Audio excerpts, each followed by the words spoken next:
Welcome to our live news. I am Ugochi Ekenta. The headlines. APC reveals when president-elect will return to Nigeria. UK immigration keeps mum on P2B's detention harassment.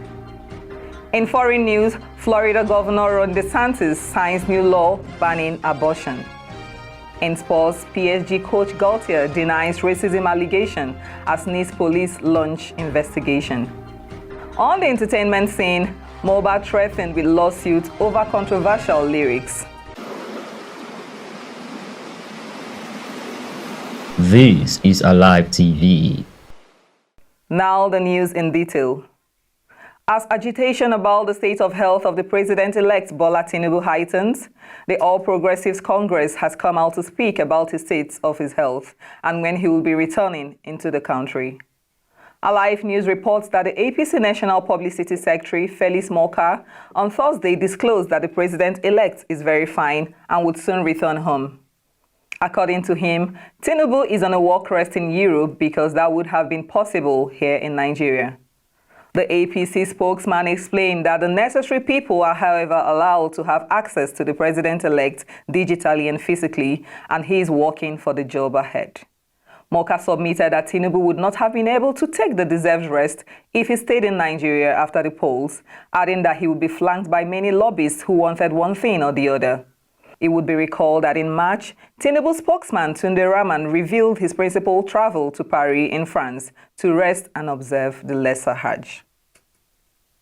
Amidst the disagreement of zoning of leadership positions for the incoming 10th National Assembly, 283 members-elect of the House of Representatives, out of the total of 360, have formed a coalition to back the zoning formula of the All Progressives Congress.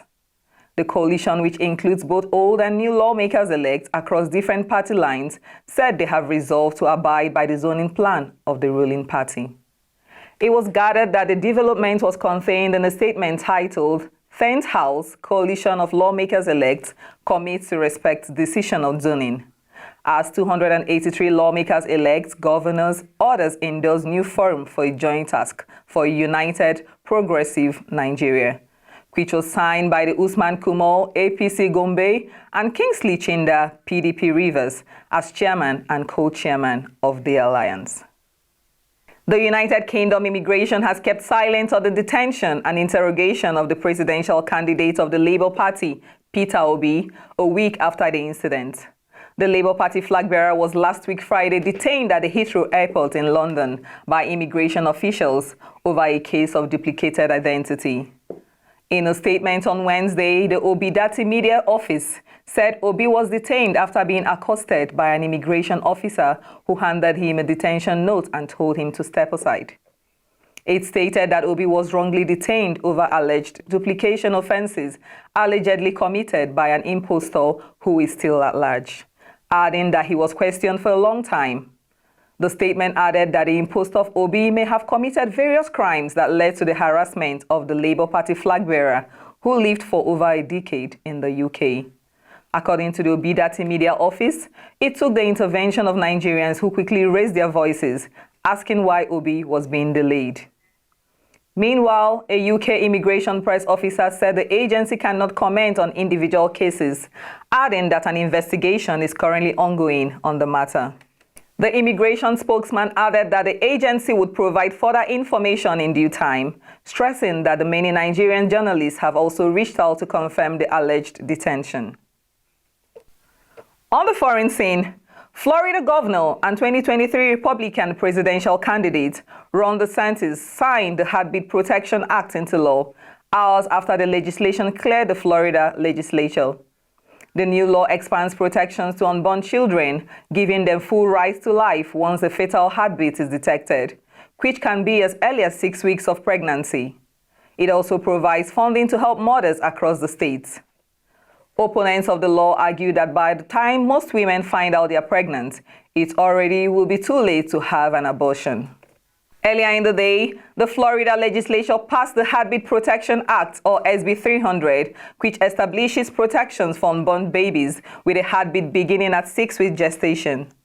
The new law also allocates $25 million in funds for pregnancy centers around the state. The money is expected to help women during their pregnancy and after the child is born. Still in foreign news, in the German town of Ratingen, exploding cash machines are a hot button topic. Two got blown up early on the same morning last month at branches of Santander and Deutsche Bank across the streets from each other close to the Düsseldorf suburbs main square.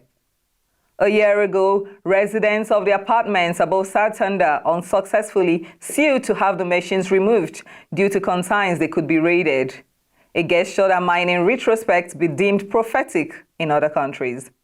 But in Germany, thieves are blowing ATMs up at the rate of more than one a day. Attacks are up more than 40% since 2019. According to the Interior Ministry, and investigators say two factors are driving the increase. Europe's largest economy has 53,000 ATM machines, a disproportionately high number that reflects Germans' preference for cash rather than bank cards. The country also boasts an extensive network of highways or autobahns, on much of which no speed limit is enforced. In sports, Daniil Medvedev beat Alexander Zverev to book a spot in the quarterfinals. Djokovic was stunned by Lorenzo Musetti on Thursday in the third round of Monte Carlo Masters. Djokovic's quest for a record-extending 39 Masters trophy was prolonged on Thursday after falling to a 4-6, 7-5, 6-4 defeat at the hands of Musetti. Djokovic's last meeting with the Italian on clay was a grueling Roland Garros clash in 2021, in which he battled back from 2 sets down to win. But this time, it was Musetti that claimed a comeback victory in windy conditions. Both players struggled on their serve in a context littered with 15 breaks of serve, but Djokovic appeared to have the match in hand as he comfortably took the first set. However, Musetti refused to go down without the fight, and the Italian stepped on the gas in the second set to level the topsy-turvy encounter. Not even a lengthy halt in play due to rain could dampen Musetti's momentum, and the 21-year-old once again took advantage of a weak 7 performance from Djokovic to break and take the win.